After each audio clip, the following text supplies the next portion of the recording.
to Just Travel with Sandy. I'm Sandy, your travel advisor and the author of The Travel Lounge Life. And after exploring 39 countries, I found the ultimate investment in yourself. I've always said that I really believe that nothing broadens us more than travel. So let's dive in today. And I'm super excited to have with me Lisa Allen. Lisa and I connected through a group online, and I immediately loved what she's doing. So she's the founder of EverFar. And EverFar is a sustainable travel essentials brand that really was born because she had her own struggle to stay low waste on the road. And I love that. With all the plastic out there, I just love the mission. So, raised on road trips and craft fairs, Lisa developed a deep love for nature and handcrafted goods very early on.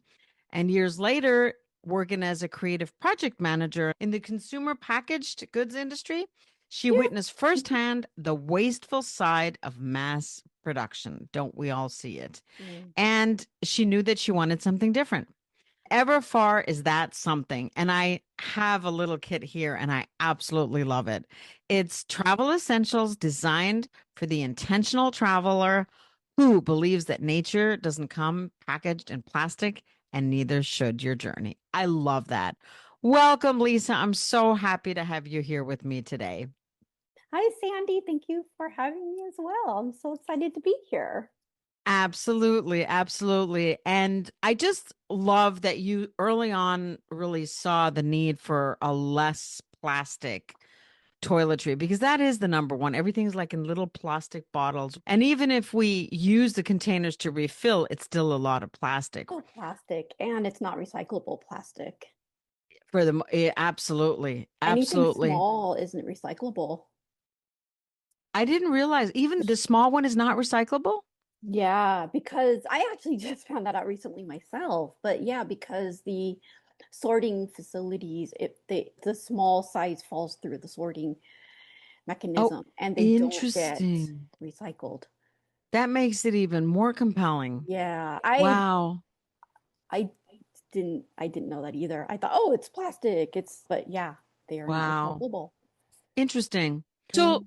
let me ask you this. How has travel helped with dealing with the unknown or uncertainty in life and entrepreneurial travel journey? But how did A travel mouthful. help with that? That's a really interesting question. So it's funny because growing up, my parents, my dad mostly, my mom just went along for the ride, loved to just explore and adventure and road trip.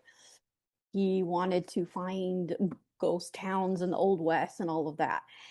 The funny thing was, so my dad was a mechanic, a very good mechanic, but unfortunately that meant everybody else's car ran great. His always needed to be fixed. So we broke down so many times. So it was like traveling, road tripping, there was so much uncertainty because our car would break down. We were stuck in the middle of the desert with four flat tires. Oh my, Yeah. four flat tires? Yeah, How's that that had nothing to do possible? with him. That had something to do with the tires they bought back in the day. But yeah. So, Oh my you gosh. know, so I grew up with just, it's like nothing is certain. We always had a family thing. Like my grandpa would never put his PJs on until he got the phone call that we were home because he'd have to come get us if we were close enough. Oh, that's Yeah, sweet. so many stories. And when you travel, and just as I got older and started traveling more on my own, and it travel is so uncertain because obviously there's flight delays, there's just all kinds of things that can go wrong. And Lost baggage, all the lost things. baggage. Thankfully, I haven't traveled enough. I haven't been to 39 countries, so I haven't had to deal with that yet. But you get lost, you don't know where you're going, you're in a new place. So even with the smartphones, you still get lost.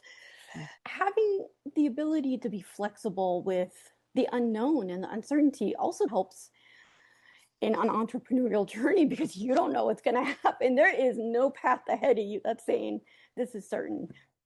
So I feel like the two go hand in hand. Totally do. They totally do. And they help you problem solve too, which Yes. is really handy. Everybody can problem solve, but some people are maybe a little quicker than others. And that's definitely a good skill to have when traveling. So I never would have connected those two, but it makes total sense. So talking about your product, because I absolutely love it and I have it right here and Thank I'm just going to grab you. it because I've been showing it to everybody and sharing it with everybody because I just think it's such a really cool thing. Whoops, everything's falling here. But tell me about, was there a specific moment that was the catalyst for your desire to create a sustainable focused travel product? So it's funny. I don't know if there was a specific moment, and it was a combination of a few things. One, I started to, in my own daily life, live more low waste, right? I just was being more, COVID forced me into buying cloth napkins because there weren't paper ones available anymore. Just what type of products I use to clean my house and try to use anything reusable. But when it came to traveling, that just, it wasn't available. It wasn't a thing. And it's seeing, so I went to Peru, and that was a very interesting experience because I was there with family, my best friend's family. And we got to go, so sidebar, we got to go to we got to see the Rolling Stones actually Oh, in Peru. wow. Yeah, it was amazing. But the point was, so we were walking to the stadium, which is a whole other story in of itself. And so in Peru, the tap water isn't drinkable. You have to use bottled water. So I remember we had our bottled water, and we got to the front of the stadium to go enter, and you couldn't bring in your bottled water. And I just remember, and I didn't take a picture, the massive amounts of plastic bottled water that just was piling up at the front of the stadium or whatever before you entered. It was like this huge thing of just bottled water graveyard, bottled plastic bottle graveyard. And that just stuck with me. And so a few years later, again, I had started another small business that I couldn't get off the ground. And I had the products that are now making up the EverFar kits. And my boyfriend and I went to a little weekend getaway. And I was like, I don't want to bring the plastic. Like, what products? And I'm like, I'm just going to bring my own products that I'm selling. So I put them together in this little kit for myself. And I was like, oh my God, this is genius. Why does this not exist? And anyways, long story short, so it was those things that just came together to create this idea of wanting to take my values with me on the road and trying to find something that just, as far as I'm concerned, didn't exist. So it doesn't exist. No, it doesn't. And I've done some research myself, not research, but I did look after that. And I love how like everything is like in these little individual packets. So for me, when I travel, I oftentimes just take enough for a couple days Yeah. and then I buy product there because I just like to travel light. So for Yeah. me, it's a win-win on multiple levels. It's light and it's environmentally friendly on top Yeah. of it. Yeah. So I absolutely love it. And these little metal containers, like this little lotion bar, which is actually really cute and it smells really good. It's like a It little does. daisy. It's It so does. cute. It smells I so good. absolutely love it. So I just think the concept is really brilliant and it's so true, especially I actually know people who will not fly anymore because of the environmental, what's the word I'm looking for? Environmental impact that it Yeah. leaves. Now I can't, I'm not there yet, I know. It's tough. but I will do whatever it takes. So that's why I really love this product so much. And when you travel now, you probably haven't been able to do much travel because I know you're so busy with getting everything off the ground, but Yeah. do you take enough for a weekend, a week? Like, how does it work? And what does it look like? And of course, everybody, because I know people are curious, I'm going to be sharing the links and everything so you can look for yourself. But talk to us a little bit about, Yeah. because it's one thing going away for a weekend and going away. I'm leaving next month, yeah, for a couple weeks. So what does that look like? I know I'm excited. Well, first I got to ask, where are you going? I'm going to France Ooh, and I'm fun. going to Turkey. Ooh, that is so fun. Very And one cool. night in Spain, but that's just because I'm getting a flight from Barcelona to Istanbul, Oh, wow. and it was closer to go from where I am in France to Barcelona than Oh, back to wow. Paris to get a flight. So, Very cool. yeah. So yeah, to answer your question, I think most of us are just in case packers. So we overpack a little bit just in case. A lot of us, even if we want to travel light, it's always like, hey, I'll bring a couple extra. So whenever my boyfriend and I would take weekend trips to Santa Barbara, I'm in California, the LA area, Santa Barbara, like Arrowhead, Big Bear area, those types of places. I would just, I would actually, it depends on what I have. So I have so for the Wonder Luster kit, I actually use that toothpaste tablet tin. So I would either just bring that whole tin, even just for a weekend, and my jar of deodorant. Although sometimes I do have some of the packet samples, so I would just throw in 2 or 3 of the packets. I actually would throw in so much more than I need, and it doesn't take up any space. Well, that's the Especially, beautiful thing. yeah, I guess And it's packed for 2 weeks, even though we're going for 3 days. but It's it so really doesn't small. take up anything. So I'm No. trying to show my viewers now, of course, for those that are just listening, you won't see it, but so this is the deodorant cream pack, and it comes in different flavors.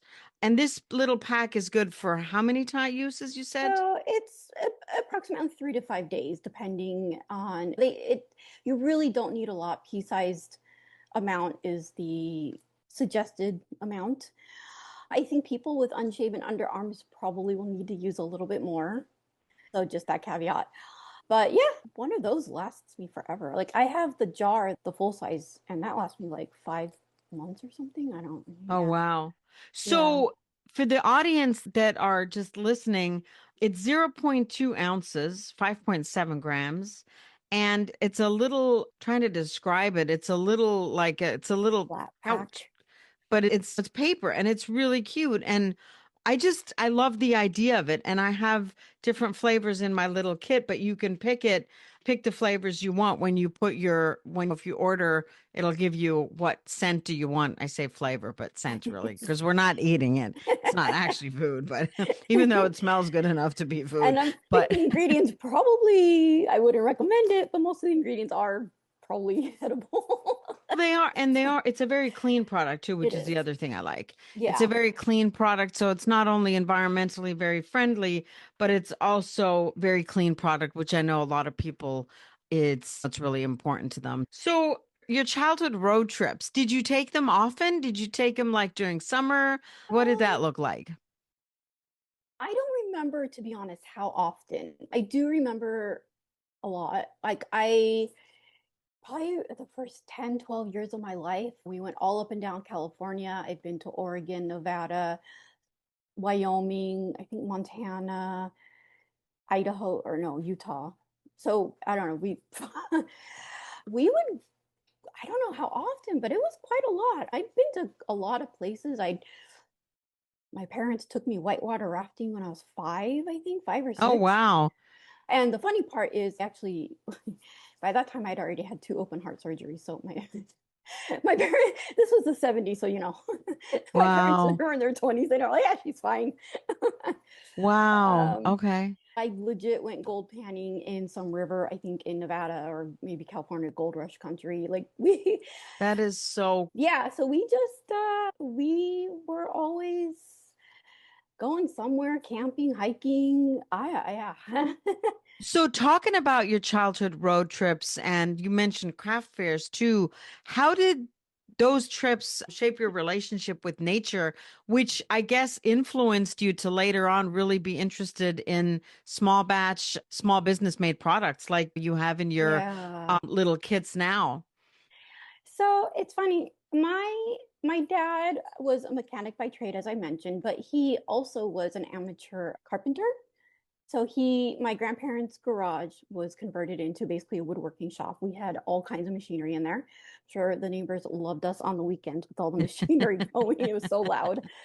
He made a lot of the furniture that I grew up with in my apartment. Oh, So wow. our That's so cool. bookshelves, my dresser, he made this big thing that went over my bed. It was like a really cool thing. And then we had that big Northridge earthquake, and I made him take down most of it. Oh, wow. But yeah, a lot of the so he would sell his smaller pieces at craft fairs. My godfather, my godparents, so they were my parents' best friends. My godfather is an artisan.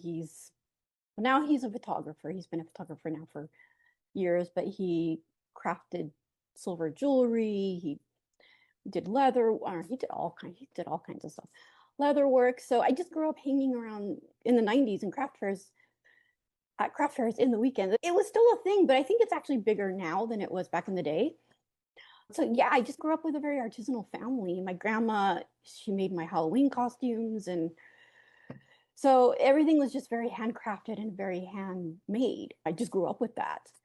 So it's definitely, it makes sense that you now like the more, not that it's handmade, but the small batch and the small Yeah, companies and yeah, environmentally friendly, which again I love, and I think that's so important in this day and age. And it's yeah. really interesting what you said earlier that the small plastic bottles that they're not recyclable. I like had no idea. I So didn't either. that's It's really interesting. crazy. So I'll have to definitely keep that in mind and share that with some people. So just talk to us a little bit about, before we wrap it up, a little bit about your product. So you have the Weekender, which is what I have. Yes. What are the other little kits that you have, and are they customizable just in case people are curious?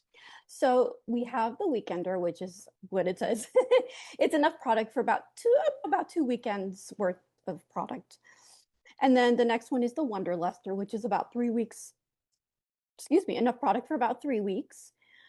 That one weighs about 7 ounces. So it's Wow. still small and it can fit in the palm of your hand, basically in the little cotton pouch.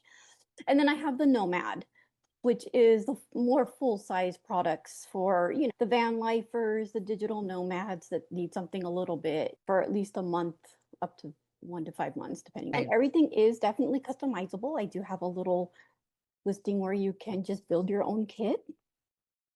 And yeah, you can add on stuff and build your own kit. And yeah, so if you want a full-size deodorant, but only like a couple toothpaste tablets, you can do that as well. You can do that. Oh, that's awesome. And I also think it is the best. Now, Christmas is just gone, but it's the best little gift or stocking stuffer for next Christmas or whatever. But I think they make, Yeah, especially for anybody who likes to travel, I think this yeah. makes even a perfect gift. Again, I'm going to have all the links in the show notes if you want to get a hold of her, if you have questions, or if you want to order for sure.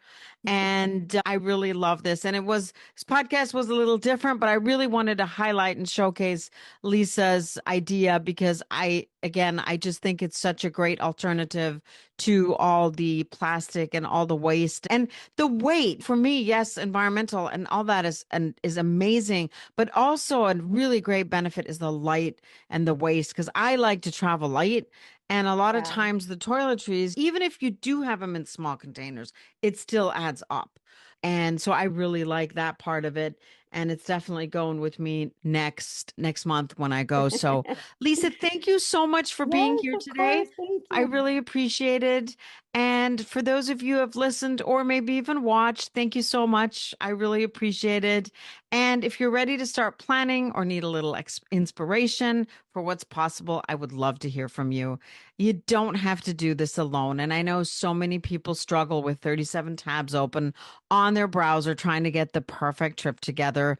It's a lot easier if you just reach out to your favorite travel advisor if you're already using one, and if not, I am definitely happy to help you. And I'm super excited about two small group journeys that I have coming up, one to China Oh, in September, which I'm extremely excited about, mainly because it's a tribute to my father. My father was born and raised in China. For those of you who have read my book, you'll know the story, but my goal is to demystify China because I was talking to my son yesterday who studied in China for a year, and he and I both agree it's probably one of the greatest countries in the world, and people just don't know what they don't know. So I would love, love, love for you to join me on that. And for those that don't want to go quite as far, I have a Christmas market trip to Germany and France coming up in December. Of course, my trips are all small group, off the beaten track, and I would love to have you join me. So, whether you love structure or crave connection with others, or you just want to learn something new, there's a place for you. So, until next time, keep dreaming and exploring, and remember that every journey starts with a single step.